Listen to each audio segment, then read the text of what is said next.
Mən bir dəfə toy etmişəm. O toyda edəndə mən çalışdım ki, müəyyən məsələləri nəzərə alım və çox da aldım da, ən az adam çağırdım. Və mən öz ailəmdə toy edərəmsə ona cavabdehlik daşıyıram. Amma qardaşımın oğluna etdiyi toyda da mən düşünmürəm israfçılıq edilib.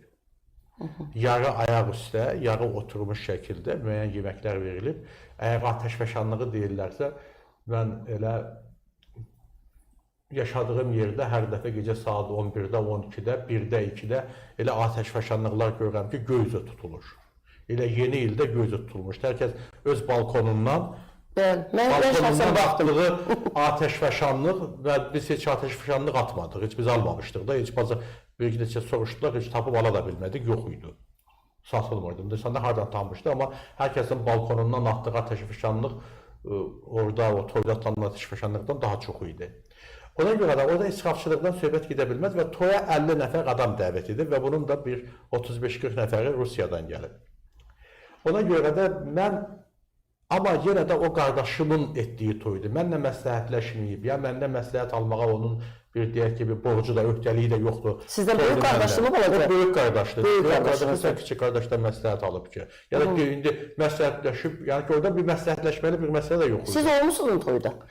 Məsələ burasındadır ki, bu məsələ ilə bağlı o qədər belə bir eybəcər məsələlər danışdılar. Ona görə o məsələyə mən ümumiyyətlə, çünki orada belə qoydular ki, mənim qardaşım, mən toya dəvət eləməyib, aramızda böyük bir şeylər var, məsələlər var.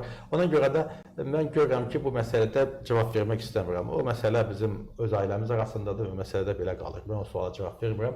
Amma mən... Amma siz, məsələlər belə oradan başlandı. Məsəl üçün, sizdən soruşdular ki, qardaşınızın toyunda siz iştirak eləmişsinizmi? Siz də cavab verməmişsiniz. Bu müəyyən müzakirələrə səbəb olur. Mən məsəl üçün fikirləşdim ki, Azərbaycanda milyonçular milyonunu gizlədir. Nə bilim, baxma da, deputat məsəl üçün qardaşının oğlu Dubayda toy edib oraya getməklə... Hər bir toy mübarək olsun.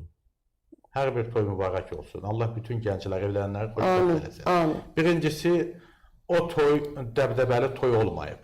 Videolarında görünür. Yəni, və orada 2 müğənni olub. Maksimum 3 müğənni dəqiq deyə bilmirəm. Yəni 2 müğənni belə görünür ki, olub. Və Azərbaycanda ən kasıb toyda belə ən azı 7-8 müğənni gəlib oxuyub gedir. Yəni bu bizim toy adət-ənənəmizdir. Burada bir dəbdəbəlilik məsələsi deyil. Yəni kimsə 30 nəfər də dəvət edib toyda oxutdura bilər.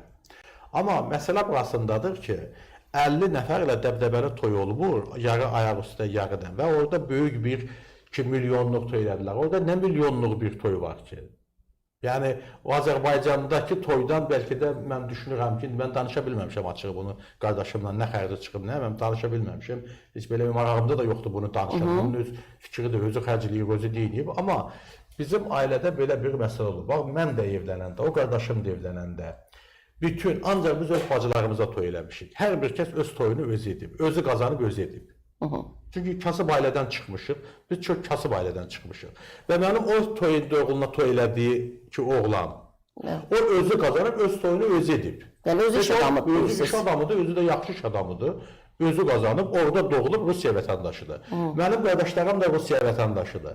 80-ci ildə, onlar 86-87-ci illərdə məncə, mənim yadıma belə gəlir ki, rəhmətli anamın gedib bizim kənddə bir nəfərdən aldığı borc pulla gediblər Yekaterinburg şəhərinə.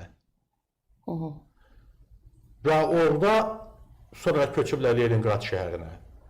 Ayda, 3 ildə, 5 ildə bir dəfə Azərbaycana gəliblər. Yəni işləyiblər, çalışıblar, pul qazanıblar. Rusiya vətəndaşları orada yaşayırlar, uşaqları orada doğulub. Onlar yəni Azərbaycana ancaq elə belə qohum əqrabanı görməyə gəliblər. Ona görə də bu məsələdə mən ictimai məsuliyyətimi dərk edən adamam. Bunun məsələndə məndə də aidiyyət var. Mənim öz ailəmdə olmayıb, toyu mən etməmişəm, mənim ailəmdə olmayıb. Mən də bir insan kimi, bir qardaş kimi, mən də dəvət olunmuşam. Ona görə də bu dəvət olunmuşsuz, amma getməlisiniz. Mənim bu dəvət, mənim məsələ burasındadır ki, bilirsinizmi? Hər bir ailənin öz adət, qayda, qanunları var, öz adət, qaydanları var. Hər bir vəzifəli şəxsin ictimai məsuliyyəti var. düşündüyü, proqnozlaşdırdığı məsələləri var. Məsələn, mən düşünürəm ki, mən öz qohum əqrəbama deyirəm, siz nə addım atırsınızsa bilin ki, zərbəsi mənə dəyəcək. Mən bunları deyirəm. Qardaşlarıma da deyirəm, bacılarıma da deyirəm, qohum əqrəbama da deyirəm. Və onlar mənə deyir ki, biz neyiniyək, yaşamayaq. Biz düşündük ki, sən deputat olarsan, vəzifəyə gedərsən, bizə də yaxşı olar. Niyə biz elə ancaq sıxılmalıyıq? Və bu arada mən bir həqiqət görürəm ki, niyə yəni insan, mənim niyə qohum əqrəbam bizneslə məşğul ola bilməz? Mənim qohum əqrəbam niyə gedib pul qazana bilməz? Niyə ev ala bilməz? Niyə toy edə bilməz? Və buna görə bu niyə mənim adıma yazılmalıdır? O Azərbaycanda yazılmayan qanundur ki, əgər bir tanınan adam varsa, bir tanınan ailədə bir vəzifəli şəxs varsa, kim nə edir etsin, uzaq bir qohumu, uzaq bir qohumu gətirib yüklüyürlər, bütün yükü onun vəzifəsi. Heç ondan xəbəri yoxdur, bilmir nə qazanır, nə işləyir, kim kimə hesabat verir ki, hansı qardaş qardaşa hesabat verir ki, mən nə qazanıram. Hansı qardaş qardaşa gətirib pul verir ki, səni mən dolandıracağım. Belə bir şeylər yoxdur. Bizim Azərbaycan ailələrində hamının ailəsində oğlu var, qızı var, atası var, anası var, bacısı var, qardaşı var, əmisi oğlu, dayısı oğlu, xalası oğlu, bibisi oğlu.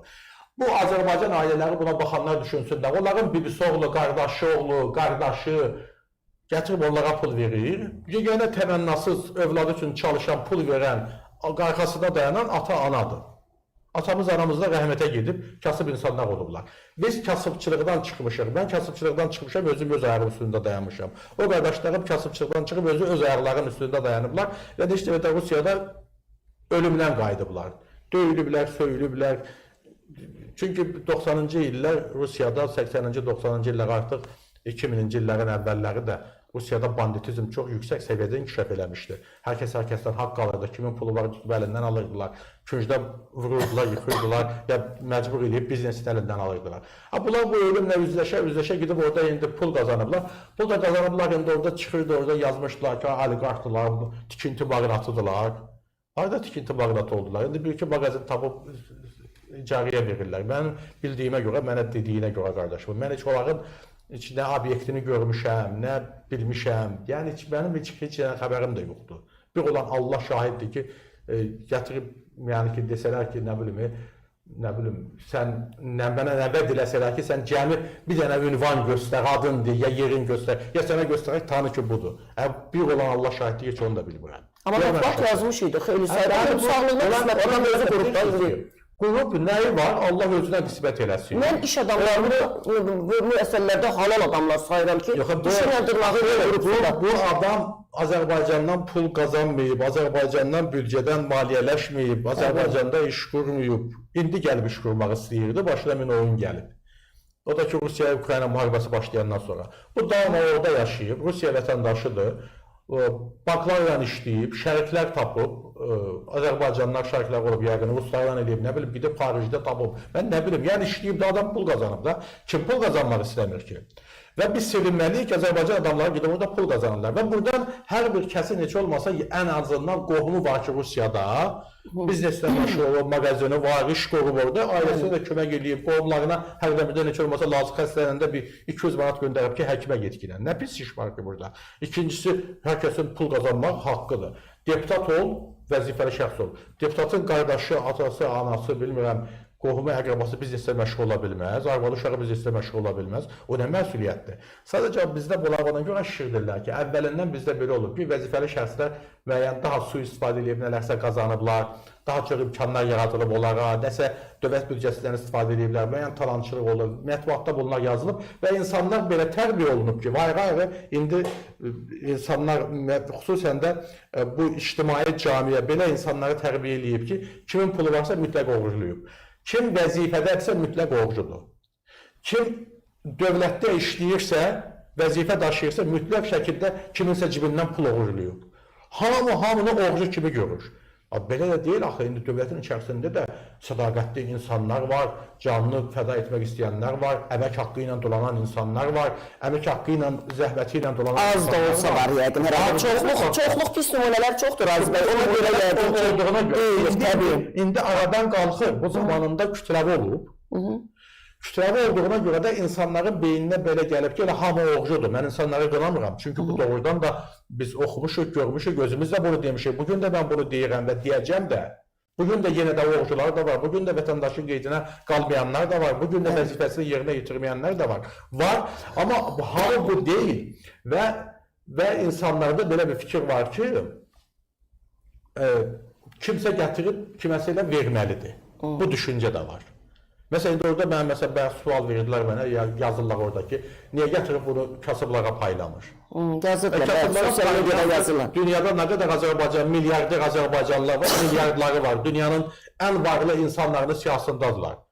Hər kəs gətirib kim qazandığı pul aparıb kiməsə paylayır. Lazım olanda biri xəstəxana tikər, biri körpü salar, biri lazım olanda birinə verir. Amma mən bir olan Allah şahidi ki, mən öz maaşımdan, özümün öz iləyimdən əlib gəlib həmişə imişdirlər bilir, kömək eləmişəm.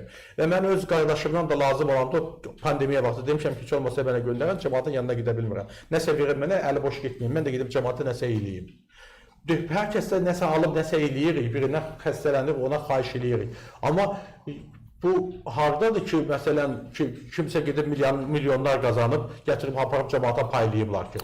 Tək olsun, paylasınlar. Mən bunun əleyhinəyəm. Amma bir vəzifəli şəxs kimi mənim nə gücüm çatır, onu eləmişəm. Və burada deyir ki, məsələn, orada toy eləyincə gətirib cəmaata paylayırlar. Azərbaycanda gündə minlərlə toylar olur, ən bahalı toylar olur, 600-700 nəfəri çağırırlar, 300 min, 400 min, milyonlarla pul xərclənir toylara. Gidin onlara da müzakirə çağırın, deyin gətirib cəmaata paylasınlar.